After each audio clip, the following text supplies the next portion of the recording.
So, welcome back to my channel. Today, I'm with my good friend Liz Kramer, and we're gonna do something a little different and play a game. But not just any game. The Bean Boozled challenge is what we're gonna play. Are you ready for this? I hope so. I hope so too. I got a great Mexican flavor left in my mouth, and now we're gonna eat.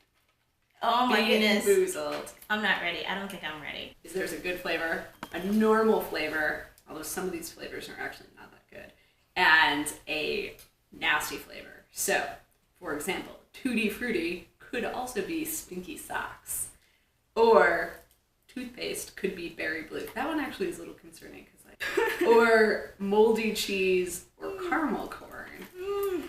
Yeah, it's gonna be bad. Okay, so should we start with our first set? Yes. So these are pinkish, orangish, orange It's black. speckled.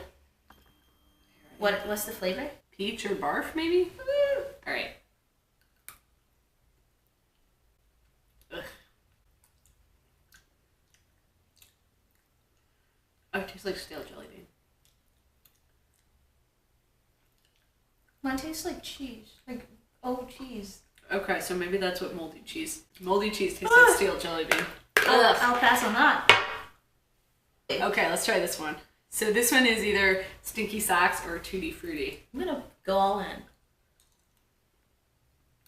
Tutti Frutti. I feel it tastes like bubblegum. I don't know what it is.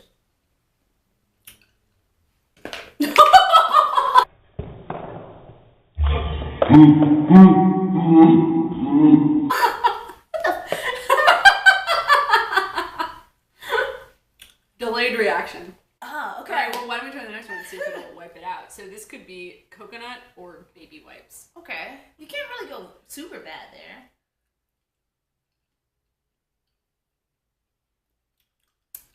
I'm gonna say Baby wipes. it's baby wipes. Honestly, it tastes more like food than I thought it would. Yeah, I don't It kind of tastes dislike like it. rose water. Yeah, it does. I don't think I could eat the whole thing. She did it. Alright, Yes. next one. Toothpaste or berry blue? Toothpaste. Immediate taste. Yeah.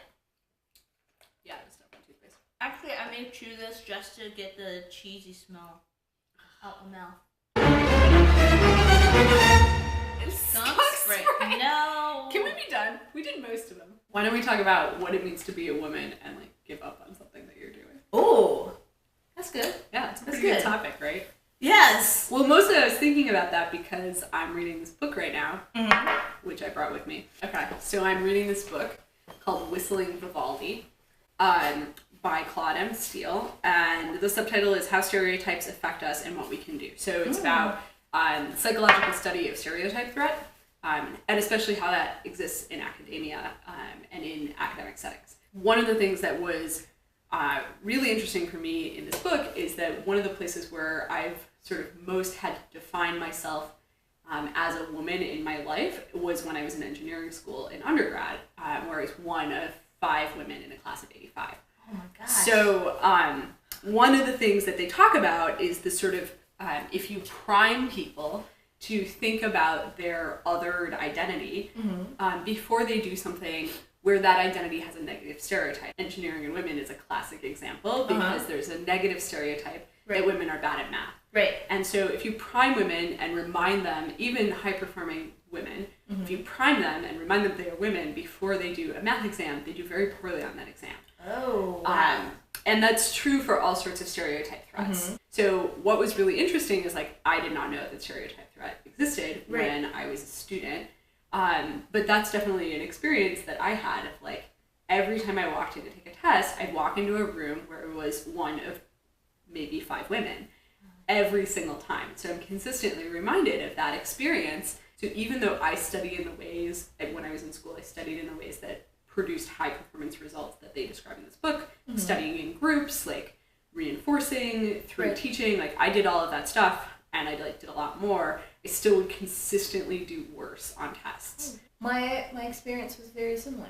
Tell me about that. Like, I was in AP Calculus my senior year of high school, and I went to a school that was primarily black, but like super, super smart kids. And that class had a lot of black students, white students, as well as Asian students, and primarily women, and we all did very well. Mm-hmm.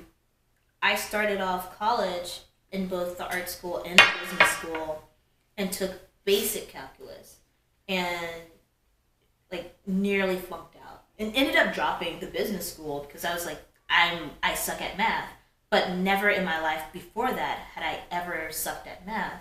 And I think part of that was maybe it could have been something like this, like that insecurity of being in this whole lecture hall full of people who do not look like me. Did you feel like there was anything that was like for you? Mm-hmm. Was there anything that was helpful in you sort of like navigating your identities within the course of being in school? That was the first time that I ever saw a therapist. Like that I ever went to another individual and intentionally expressed those struggles and got support and help with it.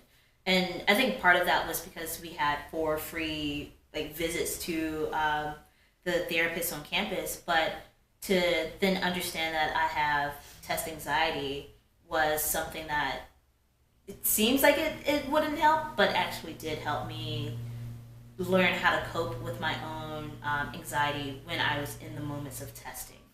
And part of it was also finding and transitioning like what was just the best fit for me, because there were all of these other pressures that would make me feel like I had to go down this path of being a business major and getting a corporate job and doing, making lots of money and helping out my family and stuff, and just realizing that I don't have to force myself to do that.